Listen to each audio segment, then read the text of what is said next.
U.S. Congress gets one step closer to blocking TikTok. China steps up military activity near Taiwan, and China's economy is facing its biggest crisis yet. And more on this week's China News Headlines.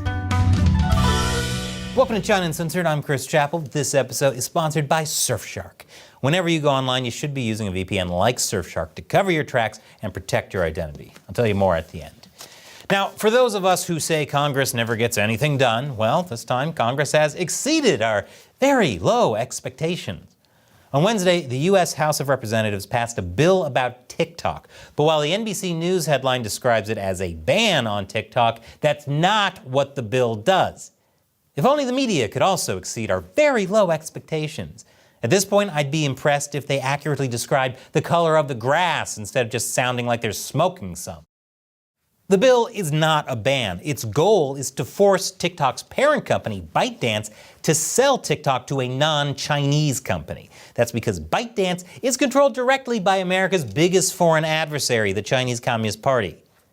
If ByteDance refuses to sell TikTok, then the bill requires that TikTok be removed from app stores and American web hosting services. The next step now is for the Senate to pass the bill, and then for President Biden to sign it, which he says he will. If that happens, then ByteDance / the Chinese Communist Party will face two bad choices. Option 1, sell TikTok and give up control over the app.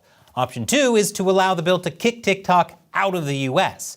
That would mean TikTok loses tons of money, like 40% of its revenue. So if this bill becomes law, it will achieve one of two potentially great results without having to technically ban TikTok. Though whatever happens, we should probably ban 81-year-old presidents from being on an app designed for teenagers. Oh God, no cap, this is cringe, fam. Now there's a lot of misinformation spreading about this TikTok bill, like comparing it to the Patriot Act, or saying it's a Trojan horse and it's just the next step till the US government will ban X, Rumble, and so on. That's because although the bill is specifically about TikTok, it could also apply to other apps and websites controlled by a foreign adversary of the US. But it does not give the government the ability to just ban whatever willy-nilly, not even slightly. I encourage you to read the bill for yourself. I put a link below. It's not long. And if you do read it, you'll realize a few things. 1, the bill only applies to TikTok and other apps actually controlled by a foreign adversary, a definition that includes only 4 countries: China, Iran, Russia, and North Korea. And there's a high standard for what constitutes control. 2, the bill only applies if the app presents a demonstrated and significant threat to national security. Control by one of these foreign governments alone isn't enough. 3, the bill only applies once the president has notified the public and provided a report to Congress detailing specifically why it threatens national security. And 4, the bill is not a ban. It just forces those foreign adversary-controlled companies to sell the app. That's the goal. The app would only be blocked if they refuse to sell. That's why I believe this bill, the way it's written, is a pretty good bill. It will either make TikTok safer or get rid of it. So how did Congress members from both major political parties come together to pass this bill? TikTok helped them. Not on purpose, though. Ahead of a key committee vote last week, TikTok pushed out notices like this one to its American users, saying Congress is planning a total ban of TikTok, which is not actually what the bill does. It also allowed users to put in their zip code to find their congressman and directly call them to demand they don't strip 170 million Americans of their constitutional right to free expression, which is also not what the bill does. Wow, I never thought I'd find something less accurate than the media.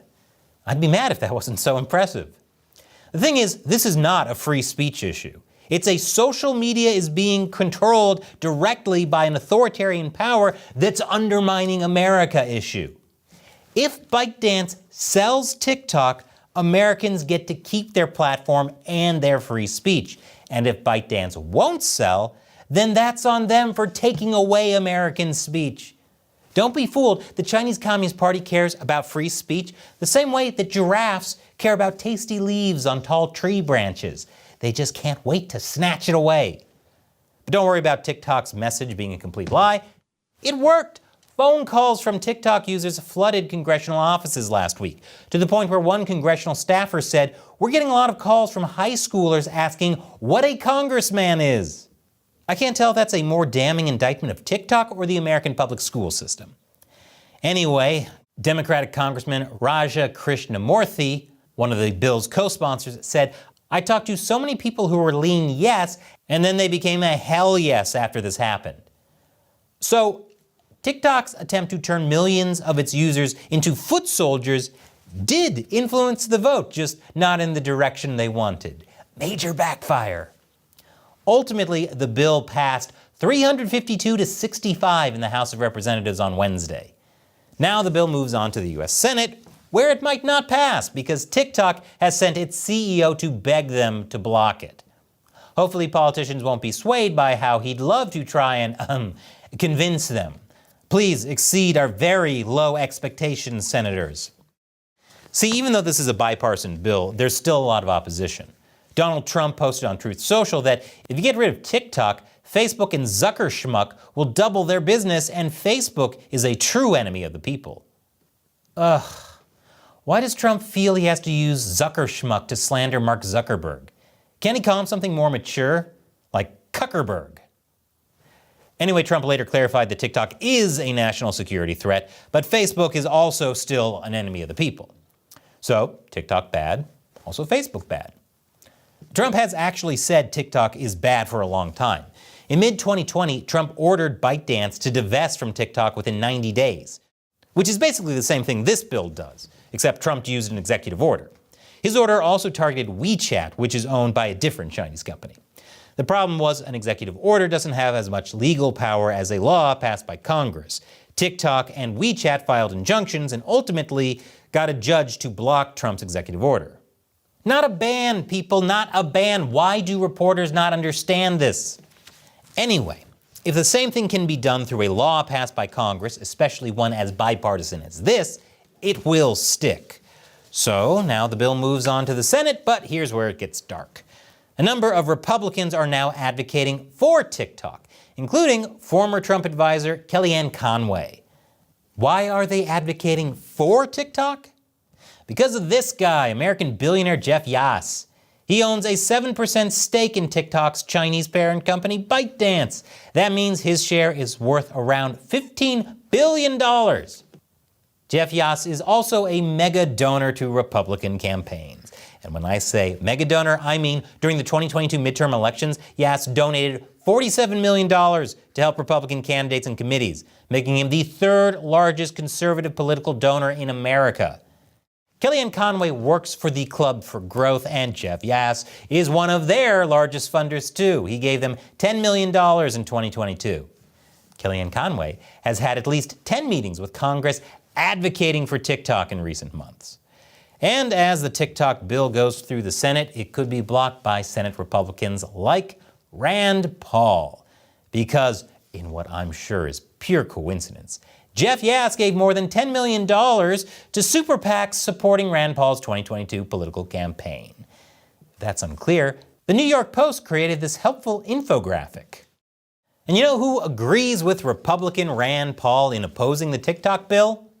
Progressive Democrat AOC, who tweeted why she was voting no on the bill. I know it seems super weird that these two agree on anything, but in what I'm sure is also a pure coincidence. TikTok's parent company, ByteDance, donated $150,000 to the Congressional Hispanic Caucus Foundation, of which AOC is one of only 38 members. So I guess there is one principle political opponents can agree on. And after the break, China is stepping up its military activity. Welcome back. China is also paying attention to what happens in the U.S. general election this year. According to CNN, China is worried about the return of Trump, but it also sees opportunities if he wins. China is worried because Trump can be unpredictable, and not just in what he posts online. An unhinged Christmas rant? Trump is the gift that never stops giving, no matter how much you wish he would. For example, he could slap even bigger trade tariffs on China's imports, or even decouple the two economies.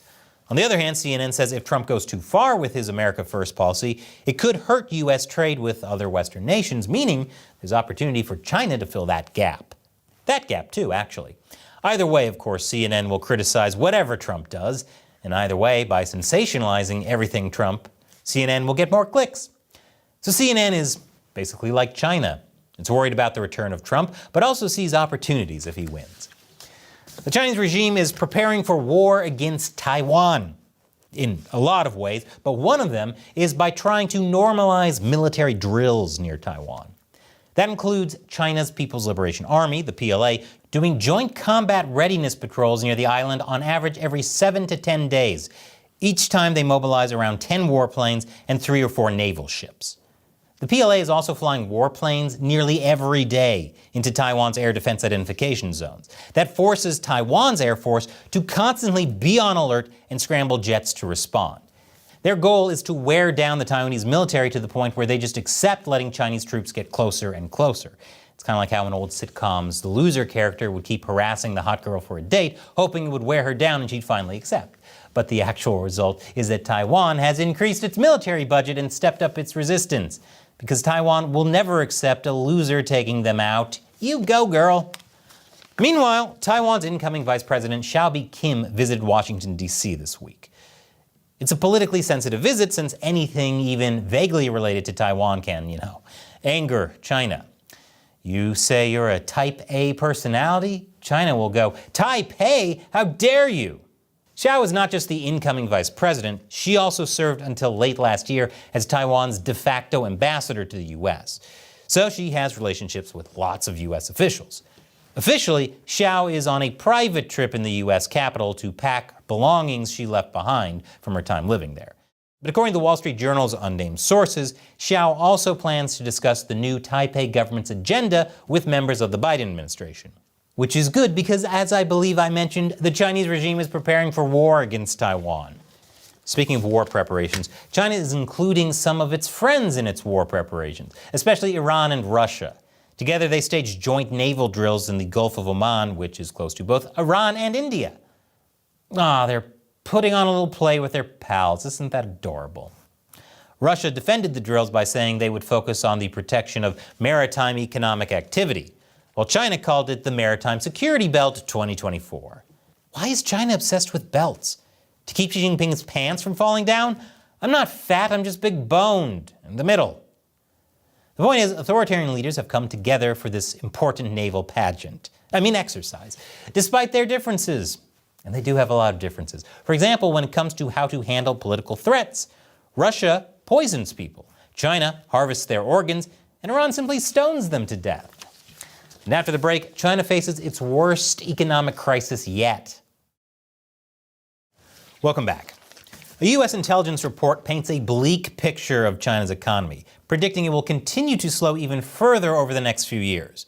That's partly because of structural barriers, which is to say, Xi Jinping is trying to tighten his control over the economy, tighter than the belt around his giant middle bones. But more control means less free market, and even under communism, free market policies have been the only real driver of China's economic growth. Plus, because Xi is tightening control, foreign investors are also starting to pull out, which is a big blow to China. That hurts China's economy even more than Tiger King dealing with a tiger accident at his tiger park. You'd think he and China should have seen that coming. Meanwhile, China is scrambling to prevent yet another big property developer from going bust. We've talked before about the implosion of developers Evergrande and Country Garden. This latest one is called Vanke. It's also a residential real estate developer. On Monday, the ratings agency Moody's downgraded Vanke's bonds to junk status. And that's especially bad because, unlike those two other developers, Vanke is largely state-owned. A third of it is owned by Shenzhen Metro, which is controlled by the local government of Shenzhen. If this one goes down, that shakes confidence much further in the government's ability as well to put a floor on this falling property market. Yes, China managed to crash even lower on our already very, very, very low expectations. The situation is so bad that even Chinese state-run media aren't claiming things are good. They're merely saying China is ramping up efforts to stabilize the real estate market amid adjustments. Right. They'd have an easier time using Band-Aids to stabilize homes at the epicenter of an earthquake. But there's at least some good news coming out of China this week. China has finally released the English edition of selected readings from the works of Xi Jinping Volume 2. Unfortunately for Xi Jinping, I don't think a lot of people are going to read his book, unless of course they're forced to, which has happened before. It's sad. When an American president writes a book, people flock to read it. Not Xi Jinping, though, which is why I suggest he remarket his book as The Audacity of Xi Jinping Thought on Socialism with Chinese Characteristics for a New Era. You're welcome for the free advice.